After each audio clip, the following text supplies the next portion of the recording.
ابتدا ہے رب جلیل کے بابرکت نام سے، جو دلوں کے بھید خوب جانتا ہے، دیکھتی آنکھوں سنتے کانوں۔ السلام علیکم۔ اللہ تعالیٰ سے ہمیشہ عزت، علم، آزادی، خوشحالی اور صحت کی دعا مانگیں۔ جو قدرتی حسن پاکستان کو اللہ تعالیٰ نے عطا کیا ہے، یہ آپ کو دنیا کے کسی کونے میں نہیں ملے گا۔ یورپ میں بلند ترین پہاڑ کی اونچائی 5000 میٹر ہے، جبکہ پاکستان میں 7500 میٹر کے 30 پہاڑ ہیں۔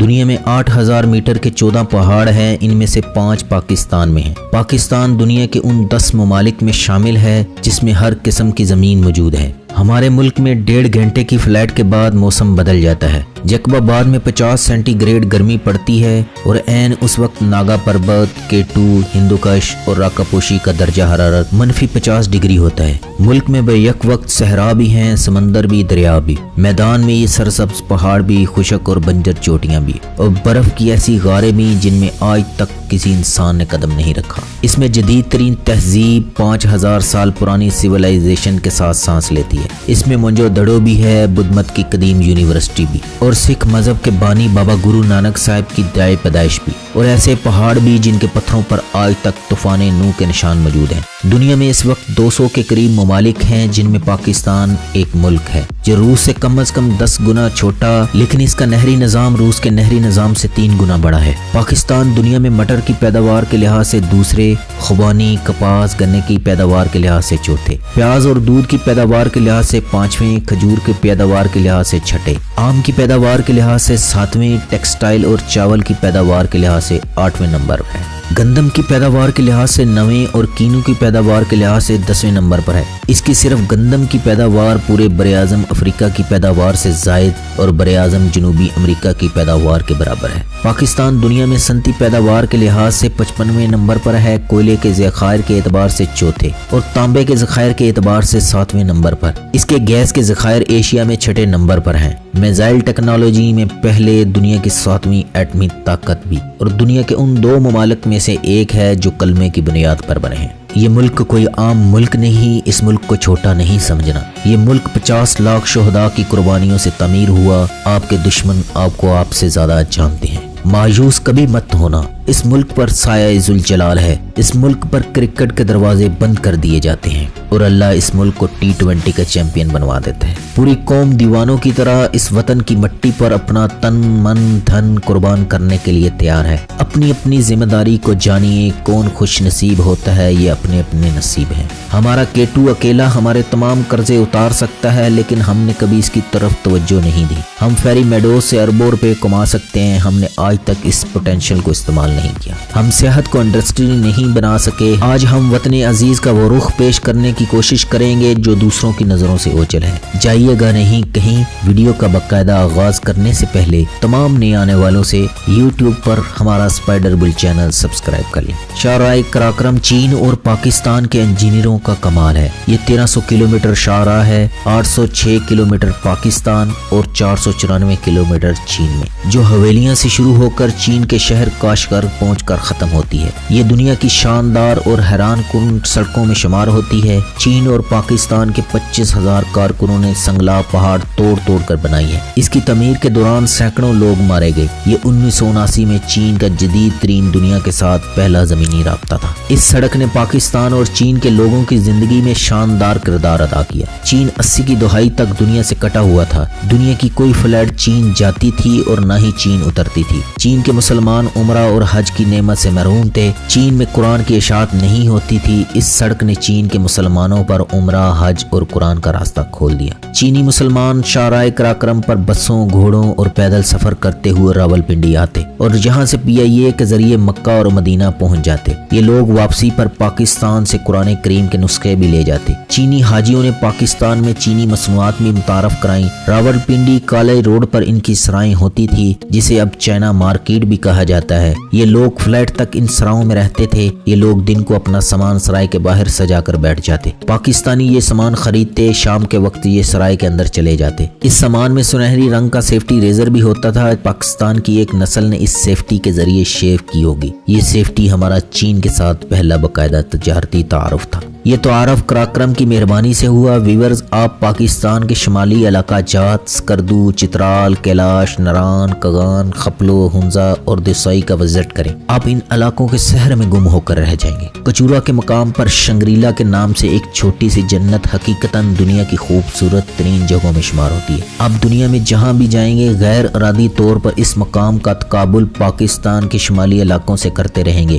اور آخر میں ہر بار اس نتیجے پر پہنچیں گے ہمارے علاقے یورپ سے زیادہ خوبصورت ہیں۔ اللہ تعالیٰ نے شمالی علاقہ جات کی صورت میں زمین پر جنت کا عکس اتارا ہے۔ آپ کو شفاف پانی کے بے شمار چشمے، آبشاریں، جھیلیں ملتی ہیں، سیبوں، خوبانیوں کے درخت۔ آپ ایک مرتبہ خوبانی کھا لیں پھر کبھی اس کا ذائقہ بھولیں گے نہیں۔ کیلاشی دوشیزائیں پریوں کی طرح رنگ برنگے پہنوں میں ملبوس حیرانی سے سیاحوں کو دیکھتی ہیں اور کئی سیاحوں کو دیکھتے ہی کسی درخت یا دیوار کی اوٹ میں ہو جاتی ہیں۔ کیلاشی جو سکندر اعظم کے وارث مانے جاتے ہیں، سالانہ چلم جوشی میلے میں رقص اور مذہبی رسومات ادا کرتے نظر آتے ہیں جو مئی کے مہینے میں ہوتا ہے۔ یہ لوگ ایک میدان میں اپنا ثقافتی لباس پہن کر ڈھول کی تھاپ پر مکسور رقص کرتے ہیں اور ہم میں سے جس شخص نے جاگتی آنکھوں سے گلگت بلتستان کے ضلع دیر میں واقع پاکستان کی دوسری اور دنیا کی نویں بلند ترین چوٹی ناگا پربت کے عین دامن میں فیری میڈوز نہیں دیکھی، وہ بدنصیب انسان ہے۔ آپ کو بے شمار ملکی اور غیر ملکی سفر ناموں میں اس کا تذکرہ ملے گا۔ کراکرم کے ایک طرف بلند و بالا پہاڑ ہیں، دوسری طرف گہرائی میں دریا سندھ۔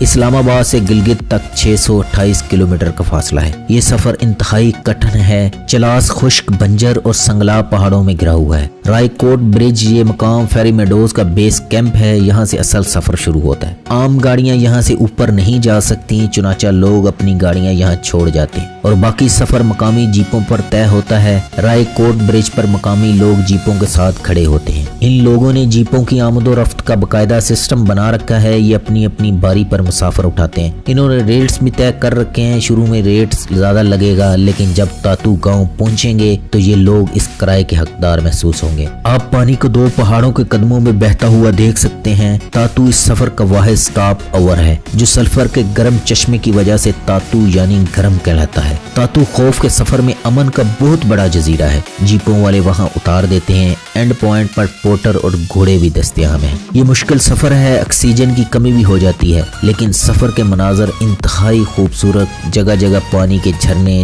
چیڑ اور پائن کا جنگل ہے۔ دور ناگا پربت کی چوٹی بھی نظر آتی ہے۔ آپ جنت کے دروازے پہ کھڑے ہوتے ہیں جس کو انگریزوں نے پریوں کی چراگاہ یعنی فیری میڈوز کہا تھا۔ یقیناً اس جگہ میں کوئی ایسی خوبی ضرور ہے جو یورپ میں نہیں۔ وہ خوبی کیا ہے؟ ایک موڑ کے بعد فیری میڈو آ جاتا ہے۔ پہاڑوں میں گم ہزاروں سال پرانی جنت آپ کے سامنے آ جاتی ہے۔ آپ 16-17 ہزار فٹ کی بلندی پر دنیا کا عظیم ترین پہاڑ ناگا پربت آپ کے سامنے بادلوں کی چادر سرکتی ہے۔ بلندیوں پر برف نے سفید ابا اوڑھ رکھی ہے اور اس کے درمیان فیری میڈو ہے۔ ایک چھوٹا سا سرسبز میدان، لکڑی کے چند مکانوں کے گرد جھرنے، ندیاں اور چشمے بہہ رہے ہیں۔ ارد گرد گھوڑے اور بھیڑیں چرتی ہیں۔ ایک ندی جھیل میں اترتی ہے۔ جھیل کی سطح پر درختوں کا سبزہ، پیچھے تراہیاں اور جنگل میں اٹھتا دھواں جو ماحول کو مزید رومانٹک بنا دیتا ہے۔ فیری میڈو ایک طویل، جیتی جاگتی، دھڑکتی ہوئی پینٹنگ ہے۔ آپ اس کیفیت میں کتنی صدیاں گزار دیں گے کاؤنٹ نہیں کر سکیں۔ اس کو دیکھنے میں کوئی ایسا منتر ہے، ایسی بے شمار خوبیاں ہیں جس سے امریکہ اور یورپ محروم ہے۔ فیری میڈوز میں ہٹ کی شکل کے ہوٹل ہیں۔ ان ہٹ سے ناگا پربت پوری طرح ناگا نظر آتا ہے۔ ناگا پربت محض ایک پہاڑ نہیں، یہ ایک طلسم ہے جو ہر دیکھنے والی آنکھ کو اپنی طرف کھینچ لیتا ہے۔ یہ طلسم 200 سال سے کو پہماؤں کو اپنی طرف کھینچ رہا ہے لیکن جو بھی اس کی طرف جاتا ہے وہ واپس نہیں آتا۔ اسی وجہ سے اسے کلر ماؤنٹین، قاتل پہاڑ کہا جاتا ہے۔ ناگا پربت شمالی علاقہ جات کی چار اطراف سے اپروچیبل ہے لیکن فیری میڈو اس کی مشکل ترین اپروچ ہے۔ 1895 میں برطانوی کو پیما اسے سر کرنے کے لیے نکلا لیکن ٹیم سمیت اس کی برف میں دفن ہو گیا۔ اس کے بعد کو پیماؤں کی قطار لگ گئی، جو گیا وہ پھر واپس نہ آیا۔ آج تک صرف 2 ٹیمیں اس کے دامن کو ہاتھ لگانے میں کامیاب ہوئی ہیں، ایک 1953 اور دوسری 1995 میں۔ باقی تمام اس کی برف میں ہڈیاں بن کر دفن ہو گئے۔ فیری میڈو میں سردی ہوتی ہے، دن کے وقت درجہ حرارت 4-5 ڈگری ہوتا ہے اور رات کو یہ منفی میں چلا جاتا ہے۔ آپ لکڑیاں جلا کر ہاتھ تاپنے پر مجبور ہو جاتے ہیں۔